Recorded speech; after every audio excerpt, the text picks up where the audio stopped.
존경하는 국민 여러분, 크리스찬 성도 여러분, 애국 시민 여러분, 그동안 평안히 잘 지내셨습니까? 저는 사랑침례교회 정동수 목사입니다. 모두가 아시다시피 현재 문재인 정부는 모든 분야에서 죽을 쓰고 있습니다. 그 이유는 무엇일까요? 보통 사람들, 정상인들, 정상 국가들이 가는 방향과 정반대로 나가고 있기 때문입니다. 그러면 근본 원인은 무엇일까요? 문재인 정부를 구성하는 지도자들에게 잘못된 사상이 주입이 되었습니다. 그래서 이 사람들의 뇌가 변하지 않는 한 절대 이들이 하고 있는 일 바꾸지 않을 것입니다. 아시는 것처럼 20세기에 공산주의가 이제 생겨나고 또 그 결과 공산주의, 사회주의 국가들이 다 몰락하게 되었습니다. 특별히 공산국가의 경우 공산주의 사상 때문에 1억 명 이상이 죽임을 당하는 그러한 불행을 우리 눈으로 직접 보았습니다. 그런데 이 정부를 운영하는 사람들은 다른 나라의 공산주의자들, 사회주의자들은 어리석어서 그렇게 된 것이다. 원래 사회주의, 공산주의 이 사상 자체는 좋은 것인데 그것을 제대로 운영하지 못해서 그렇게 된 것이다. 이렇게 이제 주장을 하며 우리는 절대로 그렇게 어리석은 일을 하지 않을 것이고 그래서 우리는 그렇게 될 수 없다는 자만심에 빠져 있습니다.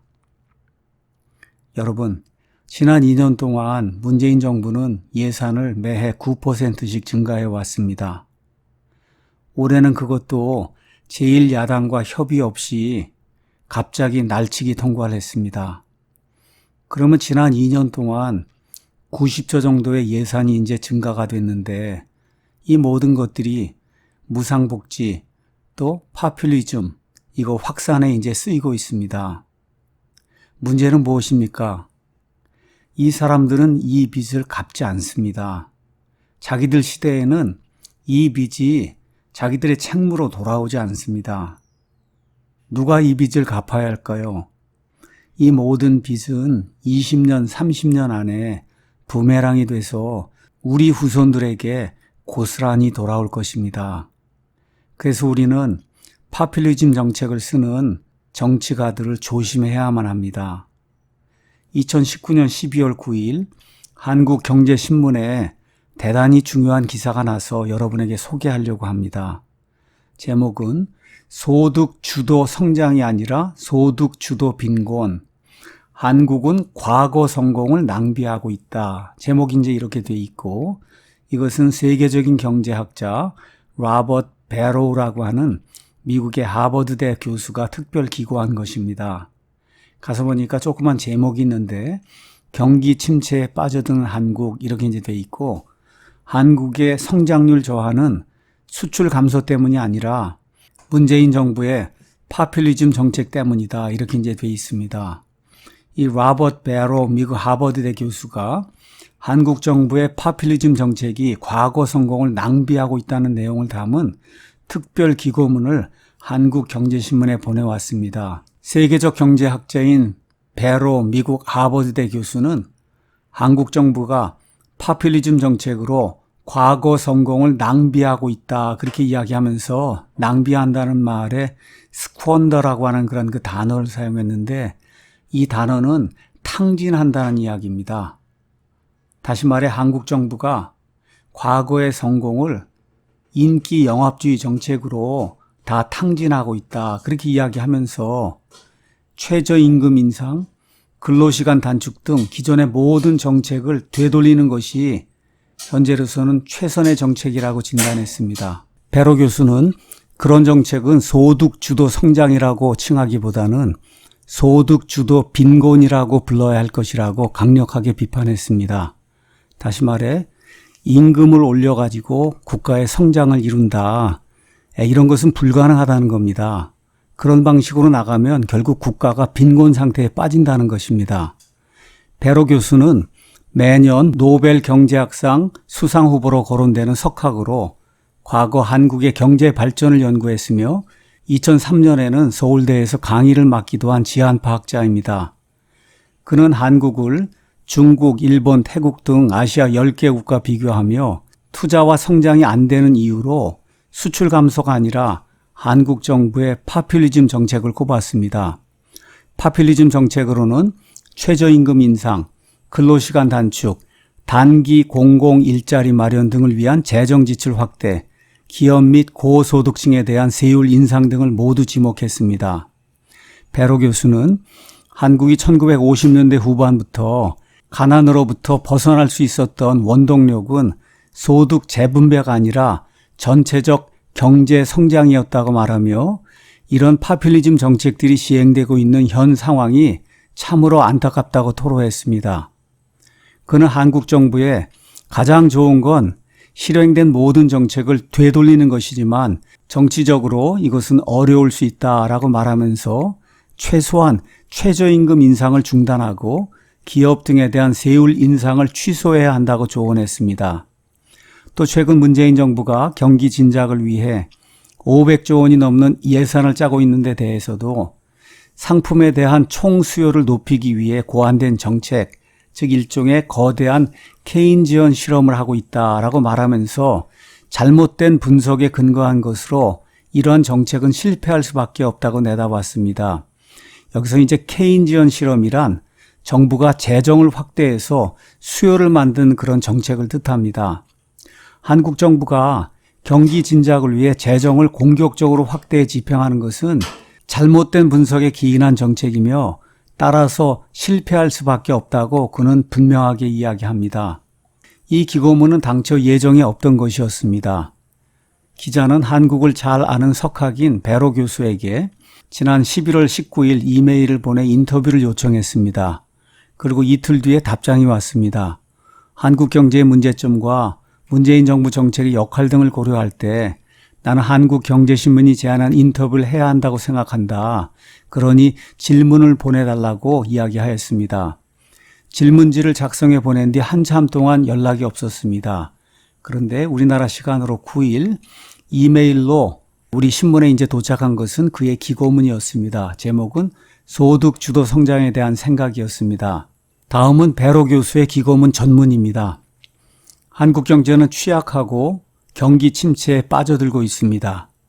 2019년 국내 총생산 GDP 증가율은 대략 1.8%로 예상되고 있습니다. 이는 최근 10년 만에 최저 수준입니다. 최근 수십 년간 한국의 높은 성장률과 비교할 때 이것은 가파른 하락을 뜻합니다.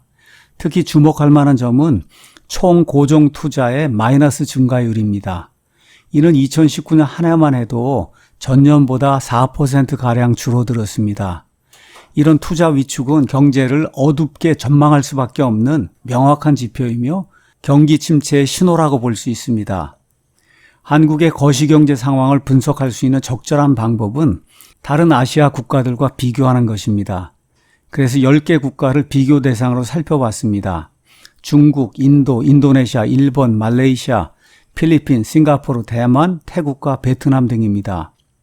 한두 부자 국가를 빼면 대부분 한국보다 경제적으로 가난한 나라들입니다. 이 10개국의 2019년 추정 평균 GDP 증가율은 4.0%고 추정 평균 총고정 투자 증가율은 3.5%입니다. 한국은 이와 같은 그 평균치에 한참 미치지 못합니다. 한국은 GDP 증가율에서 일본과 싱가포르를 앞설 뿐이고 총 고정 투자 증가율은 맨 밑바닥에 있습니다. 아시아 전역을 통틀어 저조한 수출도 경제의 부정적 요인이 되고 있는 게 사실입니다. 2019년 이 10개국의 평균 수출 증가율은 0.8%인데 한국은 마이너스 1.8%로 0.8%에 한참 미치지 못합니다. 이를 바탕으로 수출 감소를 한국의 비관적 성장 전망의 원인으로 지목할 수도 있습니다. 하지만 이런 분석만으로는 왜 한국이 GDP 증가율과 총 고정 투자 증가율에서 아시아 국가들의 평균 수치에 훨씬 못 미치는지를 설명하기 어렵습니다. 한국의 경제 전망이 이웃 아시아 국가들보다 눈에 띄게 나쁜 걸 설명하려면 한국 정부의 대중 인기 영합적 파퓰리즘 정책을 살펴봐야 합니다. 문재인 정부의 파퓰리즘 정책에는 노동시장에 대한 현명하지 못한 규제, 여기에는 최저임금의 급격한 인상과 근로시간 제한 등이 포함되어 있습니다. 또 복지 지출의 확대, 여기에는 단기 공공 일자리 확대가 포함되어 있습니다. 그리고 기업과 고소득층에 대한 세율 인상 등이 포함되어 있습니다. 이런 정책들이 총체적으로 어우러져 투자와 생산성 및 경제 성장을 전반적으로 막는 요인들로 작용하고 있습니다. 한국이 1950년대 후반부터 가난에서 벗어날 수 있었던 원동력은 부자에서 빈민으로 소득 재분배를 한 데서 나오지 않았습니다. 이거 상당히 중요한 말입니다. 부자들의 것을 가난한 사람들에게 나눠주는 소득 재분배를 통해서 가난에서 벗어난 것이 아니란 말입니다. 전체적 경제 성장이 그 원동력이었습니다. 이를 우리가 기억한다면 현재 이런 파퓰리즘 정책이 시행되는 현 상황은 참으로 안타깝습니다. 그렇게 놀라웠던 경제적 성장은 지금 흥청망청 낭비, 스쿼언더, 다시 말해 탕진이 되고 있습니다. 한국 정부는 그런 정책을 소득주도 성장이라고 부르는 것 같은데 사실은 소득주도 성장이 아니라 소득주도 빈곤이라고 불러야 마땅할 것입니다. 여기까지가 배로 교수의 기고문이었습니다. 상황이 이러한데도 문재인 정부는 좌파 독재를 지속하기 위해 지금 연동형 비례대표제, 공수처법 등을 국회에서 통과시키려 하고 있습니다. 우리 국민들이 또 우리 믿는 사람들이 사실 할 수 있는 일이 없습니다. 그래서 하늘에 계신 하나님의 은혜만을 간구합니다. 밤낮으로 하나님께 우리가 간절히 우리의 사정을 내놓고 국가가 사회주의로 전복되지 않도록 하나님께 간절히 기도해야 됩니다. 많은 사람으로 하시든지 적은 사람으로 하시든지 사실 하나님께는 제약이 없습니다.